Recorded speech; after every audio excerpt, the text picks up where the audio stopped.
आपल्या ज्या म्हणजे जी लाईफस्टाईल आहे, छान अशा प्रकारची लाईफस्टाईल मिळालेली आहे. आणि सगळ्यात महत्वाचं एक गोष्ट सांगायची मला तुम्हाला, वर्ल्ड हेल्थ ऑर्गनायझेशन म्हणजे WHO न प्रमाणित केलेलं आहे की आपली जी हर्बल लाईफ, ही जी लाईफस्टाईल आहे, ही लाईफस्टाईल मधुमेह या आजारासाठी खूप छान आहे, किंवा मधुमेह हा आजार हा या लाईफस्टाईलनं कमी होऊ शकतो. बघा, आपण इथं कुठे डॉक्टर नाही, किंवा आपण कुणाला काही औषधी वगैरे देत नाही.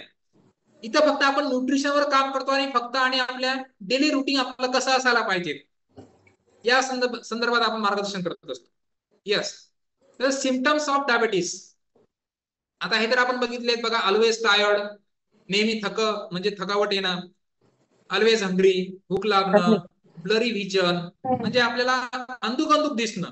आता बघा, अंधुक अंधुक दिसणं हे जे लक्षण आहे, हे टाईप 1 डायबिटीस मध्ये जास्त प्रमाणामध्ये असते. म्हणजे त्या व्यक्तीचे डोळे सुद्धा जातात. यस, डोळे सुद्धा जाऊ शकतात. ज्या व्यक्तीला डायबिटीजचं प्रमाण जास्त आहे, त्याचे डोळे सुद्धा, तो आंधळा सुद्धा होऊ शकतो. नंतर फ्रिक्वेंट युरिनेशन, म्हणजे त्याला वारंवार लघवीला येणं. सडन वेट लॉस, अचानक त्याचं वजन कमी होणं. बघा, नम ऑर टिम्बलिंग हँड्स ऑर फीट, आपले हात आणि पाय सुजणं, हे सुद्धा एक डेंजर लक्षण आहे. वुंड दॅट वोंट हील, म्हणजे जखम, आपली जी जखम आहे ही सुद्धा भरून न येणं, हे सगळे लक्षण आहेत. ऑलवेज थर्स्टी, म्हणजे आपल्याला नेहमी वारंवार पाणी प्यावंसं वाटणं. सेक्शुअल प्रॉब्लेम अँड व्हाजायनल इन्फेक्शन, हे सुद्धा आजार याच्यामध्ये होत असतात. यस, हे सगळे आपले सिम्पटम्स आहेत. त्याच्यानंतर इन्सुलिन प्रोडक्शन, बघा आता इथं पॅनक्रियास ग्रंथी जी आहे, म्हणजे आपल्या मराठीमध्ये आपण त्याला स्वादुपिंड ग्रंथी म्हणू. तर स्वादुपिंड ग्रंथी काय करते? Produce insulin according to the blood glucose level.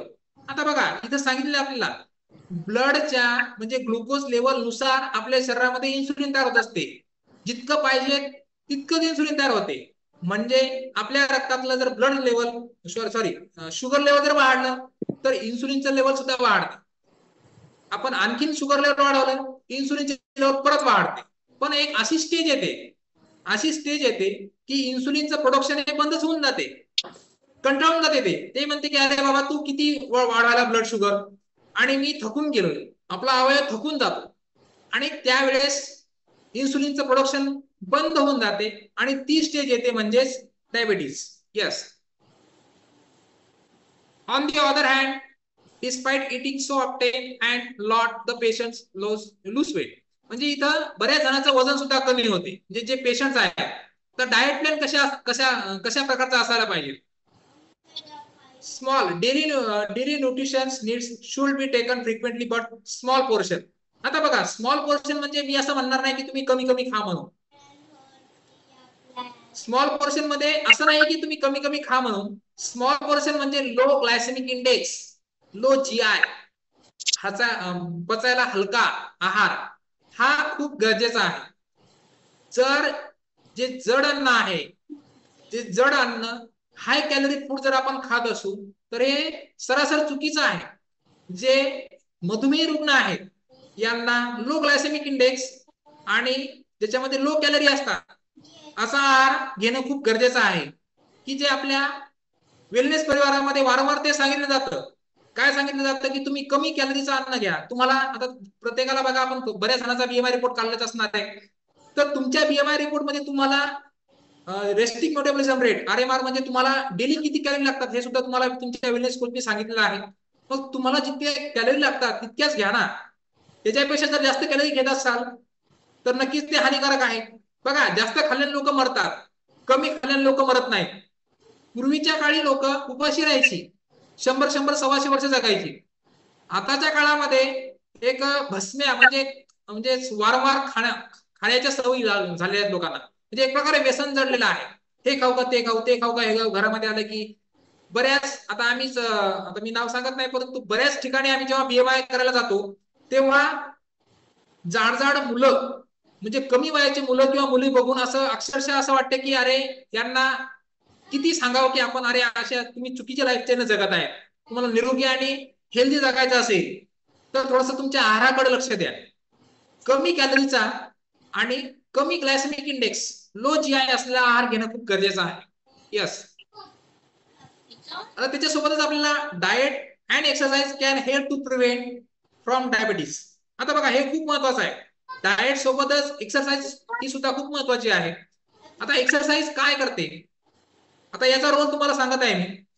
Exercise केल्यामुळे आपल्या शरीरामध्ये सकाळी सकाळी जेव्हा आपण एक्सरसाइज करतो तेव्हा आपल्या शरीरामध्ये म्हणजे आपल्या डोक्यामध्ये, आपल्या मेंदूमध्ये 4 अशा प्रकारचे हॅपी हार्मोन्स तयार होत असतात. आता मी तुम्हाला याच्या आधी पण सांगितलं आहे की तणाव, मानसिक ताण तणाव हे सुद्धा एक महत्वाचं कारण आहे मधुमेह होण्यासाठी. तर डोपॅमिन, सायटोसिन, मग त्याच्यानंतर बघा डोपॅमिन, ऑक्सिटोसिन, सेरोटोनिन आणि एंडोमॉर्फिन अशा प्रकारचे 4 हॅपी हार्मोन्स तयार होत असतात. आता हे हॅपी हार्मोन्स काय करतात, आपल्याला आनंदी ठेवण्याचं काम करतात. सगळ्यात महत्वाचं म्हणजे डोपॅमिन नावाचं जे हार्मोन्स आहे हे आपल्याला दिवसभर 24 तास आनंदी ठेवण्याचं काम करते. म्हणजे काय आनंदी ठेवण्याचं काम करते, म्हणजे काय आपण काय सतत हसत राहणार का? नाही. आपल्या मेंदूमध्ये जेव्हा डोपॅमिन तयार होते तेव्हा ते 24 तास काम करते आणि हे महत्वाचं काम असं करते की आपल्याला कुठल्याही गोष्टीचा मानसिक ताणतणाव येत नाही, लगेच येत नाही. आपण लगेच कोणत्या गोष्टीवर रिॲक्ट होत नाही किंवा आपल्याला लगेच राग येत नाही, हे खूप महत्वाचं आहे. किंवा आपण लगेच एखादी गोष्ट घडली की लगेच डोक्याला हात लावून बसत नाही. त्यामुळे एक्सरसाइजचा, व्यायामाचा एक खूप महत्वाचा रोल आहे. ज्या लोकांना मधुमेह आजार आहे आणि ज्यांना असं वाटतं की मला हा आजार होऊ नये त्यांच्यासाठी सुद्धा एक्सरसाइज खूप महत्वाची आहे. का महत्वाची आहे? कारण आपल्या शरीरामध्ये हार्मोन बॅलन्स ठेवणं अत्यंत गरजेचं आहे. आपल्या शरीरातले जर हार्मोन्सचे बॅलन्स बिघडले की आपण आजारी पडणार. चुकीच्या लाईफस्टाईलमुळे आपण आजारी पडणार. चुकीच्या लाईफस्टाईलमुळे आपले हार्मोन्स बॅलन्स बिघडणार. एकमेव कारण आहे आपल्या शरीरामध्ये आपलं सर्व शरीर नियंत्रित करण्याचं, कंट्रोल करायचं काम जे आपले हार्मोन्स करत असतात. वेगवेगळ्या प्रकारच्या 10 ग्रंथी आपल्या शरीरामध्ये आहेत. पिट्युटरी ग्लॅंड असेल, थायरॉइड ग्लॅंड असेल, वेगवेगळ्या प्रकारचे ग्लॅंड असतील. ह्या सगळ्या ग्लॅंड काय करतात, ग्रंथी काय करतात, आपल्या शरीरामध्ये हार्मोन्स सिक्रेट करण्याचं काम करतात. आणि हे हार्मोन्स ट्रान्समिटर म्हणजे एक प्रकारे ट्रान्समिटर म्हणून काम करतात आपल्या अवयवातलं. आणि हे जर बिघडलं, याचं तयार होणं बिघडलं म्हणजे त्याचं सिक्रेशन कमी जास्त झालं, आपण आजारी पडणार. तर डोपॅमिन हार्मोन आपल्याला आनंदी ठेवण्याचं काम करते. एवढंच काय, शारीरिक श्रम केल्यामुळं म्हणजे वर्कआउट केल्यामुळं इन्सुलिन शरीरामध्ये प्रॉपर तयार होते. आपलं जे पॅनक्रियास ग्रंथी आहे या ग्रंथीला स्टिम्युलेट होण्याचं काम करते आणि आपल्या शरीरामध्ये इन्सुलिन तयार होते. एवढंच काय, आपल्या शरीरामध्ये बीटा सेल्स आहेत की जे टाईप 1 डायबिटीज मध्ये आपण बघितलंय की बीटा सेल्सला पूर्ण आपली इम्युन सिस्टीम खाऊन टाकते, मारून टाकते. इम्युन सिस्टीम आपल्या बीटा सेल्सला टाईप 1 डायबिटीज मध्ये ना, तर इम्युन सिस्टीम पूर्ण नष्ट करून टाकते. तर इम्युन सिस्टीम वाढवण्याचं काम, आपली प्रतिकारशक्ती वाढवण्याचं काम म्हणजे वर्कआउट, आपला व्यायाम, 1 तास केलेला व्यायाम, आपली घामाची आंघोळ, ही म्हणजेच एकमेव उपाय. आणि दुसरी गोष्ट तितकीच महत्वाची, व्यायाम जितका महत्वाचा तितकाच बॅलन्सड डाएट हे खूप महत्वाचं आहे. या 2 गोष्टी जर सांगड आपण घातली तर नक्कीच 101% आपली जी शुगरची गोळी आहे ती बंद होणार. आम्ही बऱ्याच जणांचे अनुभव घेतलेले आहेत की त्यांना 3 महिन्यानंतर शुगरची गोळी बंद झालेली आहे. कुठल्या दवाखान्यामध्ये कोणताच डॉक्टर शुगरची गोळी बंद होते असं सांगत नाही. ते फक्त सांगतात व्यायाम करा, अशा प्रकारचा आहार घ्या आणि आपण ते फॉलो करतो. तरी सुद्धा आपण व्यायामही करत नाही, दुर्लक्ष करतो व्यायामाकडे, आपली शुगरची गोळी काही बंद होत नाही. यस. नंतर आपण काय बदल करणं गरजेचं आहे बघा, मीठे खाद्यपदार्थ और रिफाइंड कार्बोहाइड्रेट्स युक्त चीजें खाने में परहेज करी. म्हणजे आता बघा, गोड खाल्ल्यामुळं मधुमेह होत नाही, पण जर ऑलरेडी तुमच्या शरीरामध्ये म्हणजे तुमच्या रक्तामध्ये शुगरची लेवल वाढलेली असेल तर गोड खाता येणार नाही तुम्हाला. हे जास्त तुम्हाला बढावा देईल. म्हणजे जास्त ज्या व्यक्तींना शुगरचा त्रास आहे त्यांनी गोड खायचं नाही, कमी खायचं किंवा खायचंच नाही. आणि कार्बोहायड्रेट युक्त पदार्थ पूर्ण टाळायचे. बघा, वारंवार आपण सांगतोय की कार्बोहायड्रेटचं प्रमाण हे योग्य असणं गरजेचं आहे. आपल्या आहारामध्ये, दैनंदिन आहारामध्ये फक्त 40%, 40% कार्बोहायड्रेटचं प्रमाण असणं गरजेचं आहे. आपण काय करतो, कार्बोहायड्रेट कशामध्ये आहे, पोळी, भाकरी, भात, आहे की नाही. तर याच्यामध्ये कार्बोहायड्रेट आपण 80 ते 90% कार्ब घेतो. त्याच्यामुळे आपल्या शरीरामध्ये चरबी वाढते. चरबी वाढल्यामुळे आपल्याला स्थूलपणा येतो. स्थूलपणा आल्यामुळे आपलं ब्लड सर्क्युलेशन प्रॉपर होत नाही. आपलं शरीर, पॅनक्रियास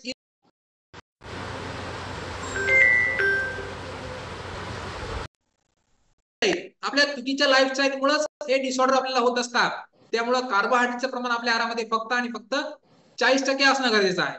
नंतर नियमित एक्सरसाइज, सुबह शाम टहले, खूप शारीरिक परिश्रम करे. बघा, पूर्वीच्या काळी ज्या आपल्या आई होत्या, आई आहेत, आजी आहेत, यांना एवढं काम होतं, सकाळी 4 वाजता उठून विहिरीतलं पाणी शिंदून आणावं लागायचं, त्याच्यानंतर जात्यावर दळावं लागायचं.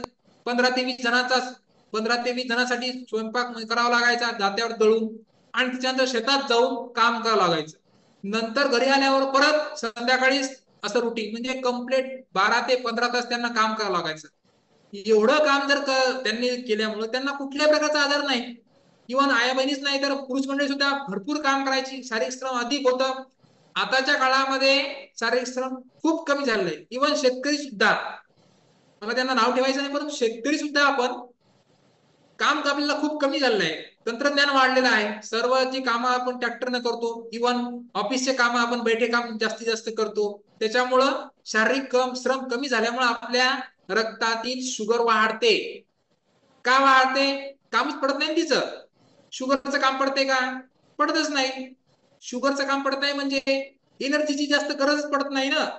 एनर्जीची जास्त गरज पडत नसले त्याच्यामुळंच आपली जे जे ग्लुकोज आहे हे सेल्स मध्ये जाऊन ब्रेकडाऊन होतच नाही, म्हणजे तसंच आपल्या रक्तामध्ये साचून राहते.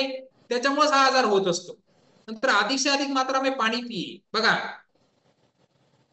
आपल्याला ज्यांना शुगर झालेलं आहे त्यांना जास्तीत जास्त पाणी पिणं खूप गरजेचं आहे. आणि मीठे एवं सोडायुक्त पेय पदार्थ का सेवन करने से बचे. संभव हो तो आईस्क्रीम भी न खाए.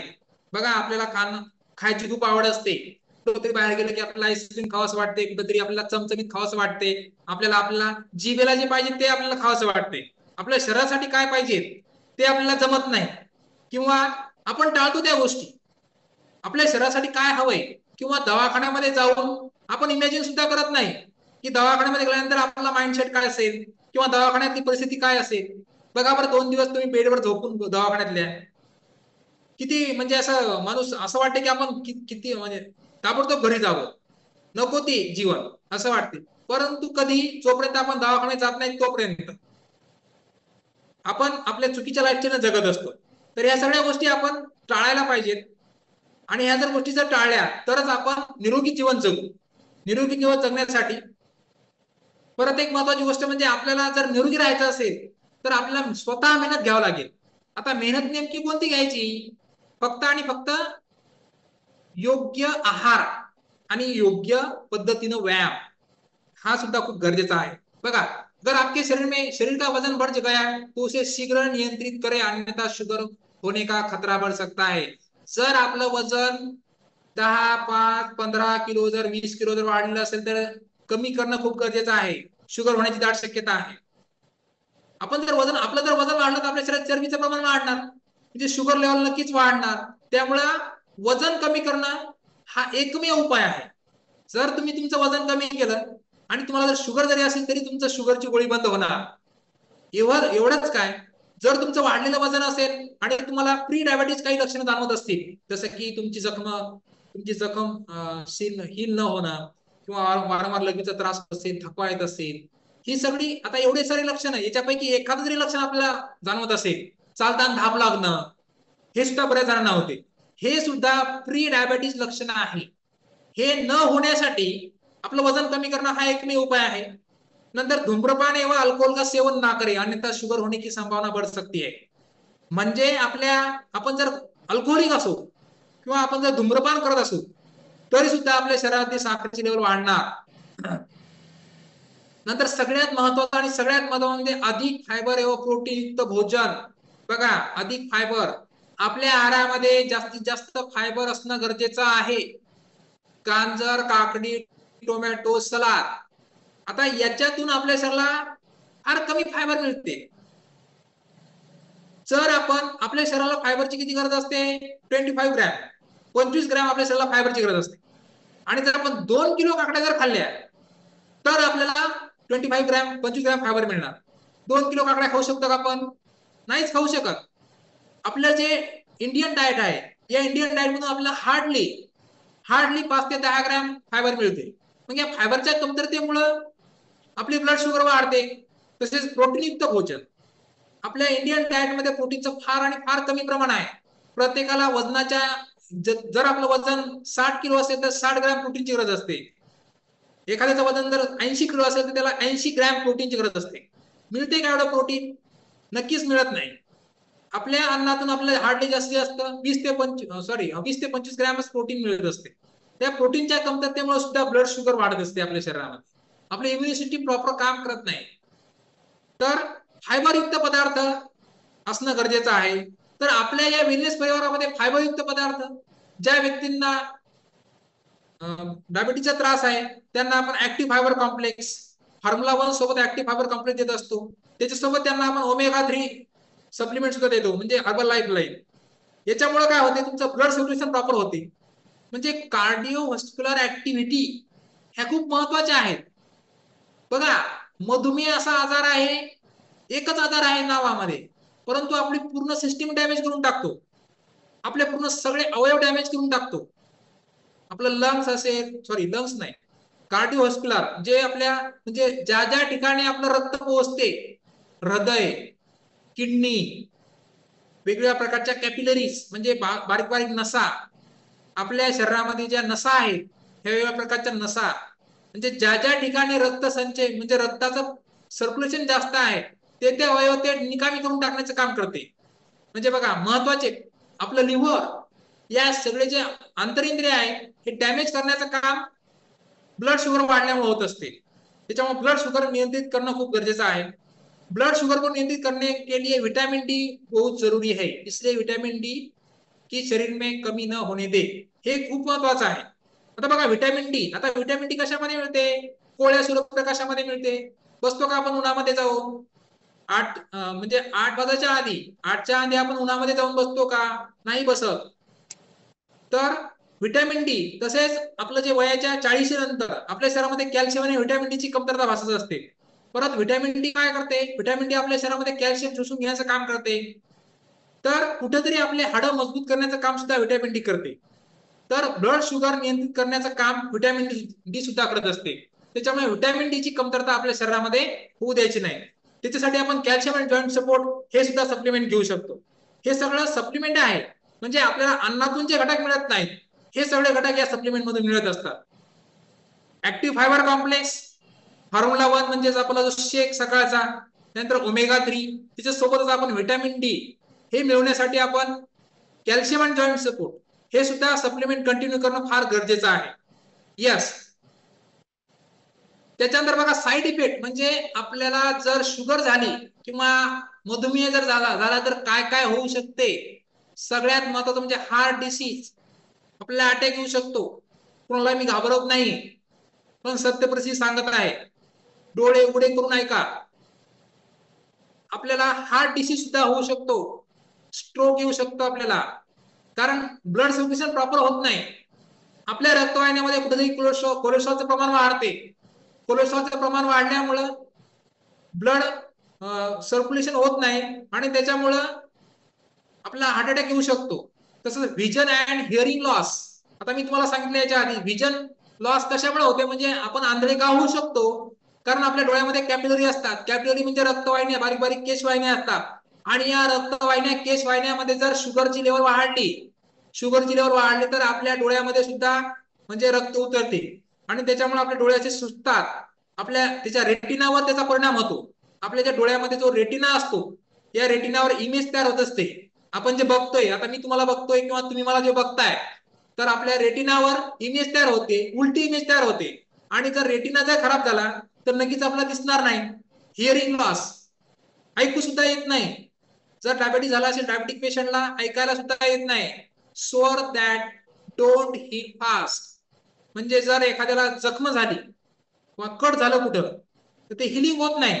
हिलिंग होत नाही म्हणजे काय होत नाही बरं? सेन्सेशन पोहोचत नाही ना आपल्या मेंदूपर्यंत. हे कुठेतरी चाललंय. आता समजा मला कट झालंय, म्हणजे पायाला जर जखम झाली किंवा कट झालंय, कुठेतरी कशाने कापलंय चाकून वगैरे, जर मला शुगर झाली, सेन्सेशन पोहोचत नाही मेंदूपर्यंत. मेंदू ऑर्डर देत नाही आपल्या त्या अवयवाला, ते हिलिंग करून टाक. हिल होत नाही जखम आपली. तर हे सगळे साईड इफेक्ट आहेत. तर हे साईड इफेक्ट कुठेतरी होऊ नये, आपण निरोगी जगावं. त्याच्यामुळं आपण योग्य कार्बोहायड्रेट, आता बघा कार्बोहायड्रेटचं प्रमाण हे 40% असणं गरजेचं आहे. इतकंही नसावं की त्याच्यामुळे आपल्या शरीरात चरबी वाढेल. 40% कार्बोहायड्रेटचं प्रमाण असणं खूप गरजेचं आहे. What is actual diet? आता बघा आपला डाएट कसा असणं गरजेचं आहे. Low GI diet. जीआय म्हणजे ग्लायसेमिक इंडेक्स.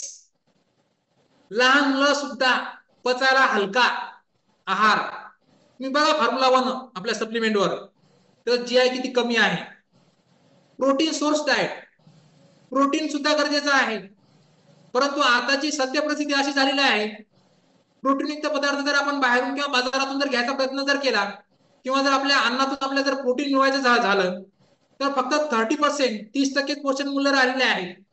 का?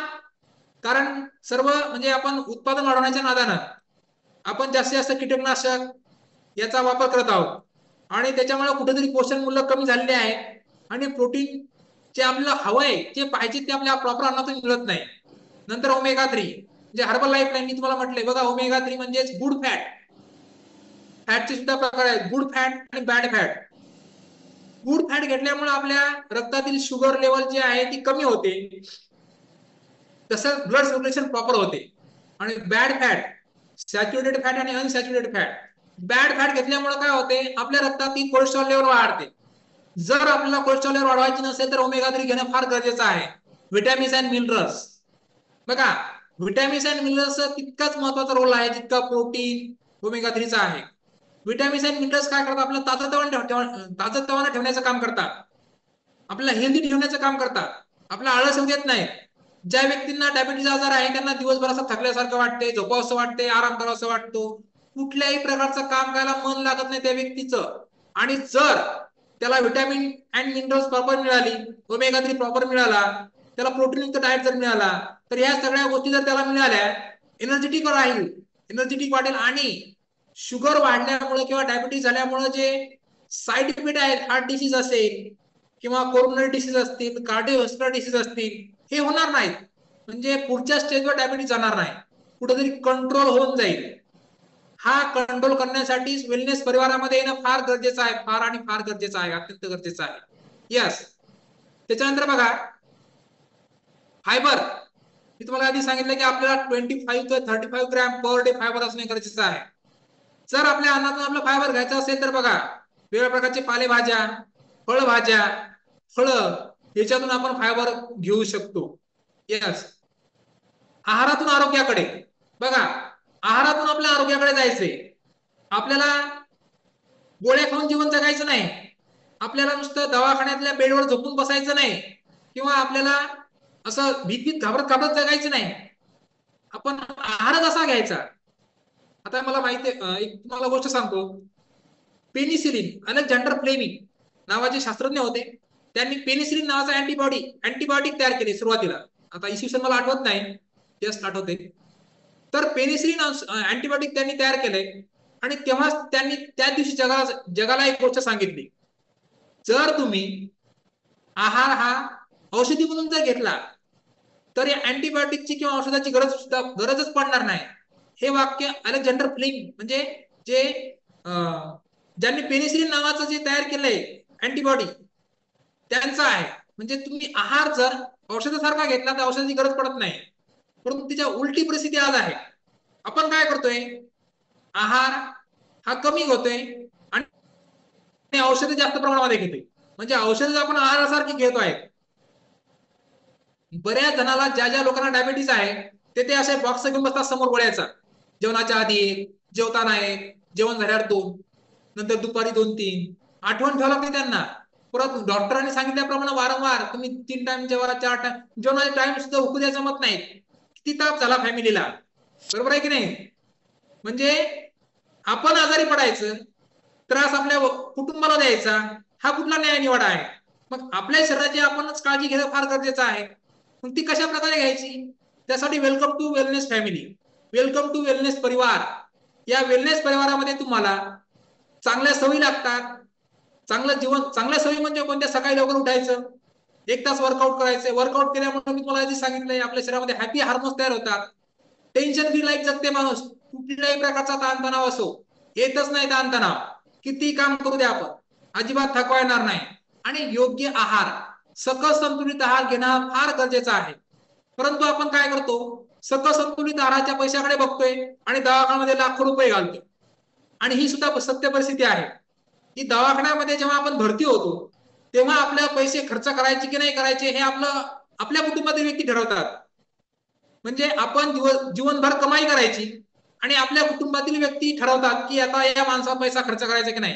जाऊ द्या, म्हातारा म्हणते काय लई दिवस जगून फायदा नाही, आपल्यालाच करावं लागणार आहे त्यांचं. म्हणजे याच्यासाठी कुठेतरी निरोगी राहण्यासाठी या वेलनेस परिवारामध्ये येणं गरजेचं आहे. आपण स्वतः यायचंय आणि इतरांना सुद्धा आणायचंय. यस, म्हणजे ह्या सगळ्या गोष्टी आपण करणं फार गरजेचं आहे. तर माझं म्हणणं तुमच्या लक्षामध्ये आलंच असेल.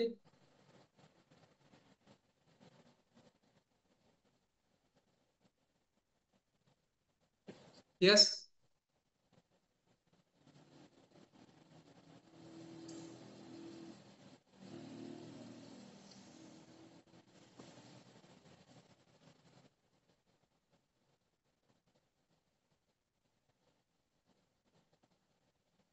सर आवाज येतोय ना? येस सर, येतोय, आवाज येतोय. एक मिनिट सर.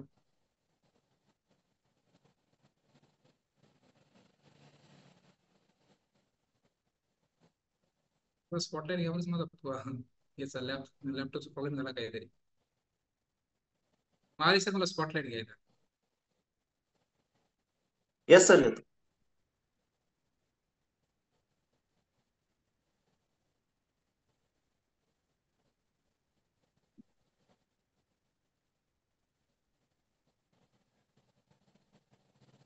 यस. येस. तर माझं म्हणणं तुमच्या लक्षामध्ये आलंच असेल की जर आपल्याला हेल्दी आणि निरोगी लाईफस्टाईल जगायची असेल तर आपल्याला वेलनेस परिवाराशिवाय पर्याय नाही, अजिबात पर्याय नाही. आपण सुद्धा यायचंय, आपले मित्रमंडळ असतील, आपले आतिष्ठ मंडळी असतील, त्यांना सर्वांना आपल्या वेलनेस परिवारामध्ये आणायचंय आणि निरोगी जीवन जगायचंय. यस. तर बरेच जण आपल्या वेलनेस परिवारामध्ये असतील की ज्यांची ब्लड शुगर लेवल जी आहे ती कमी झालेली असेल किंवा त्यांना डायबिटीसचा त्रास जो आहे हा कमी झालेला असेल. तर ज्यांना ज्यांना आपला अनुभव शेअर करायचा त्यांनी हँड रेस करा.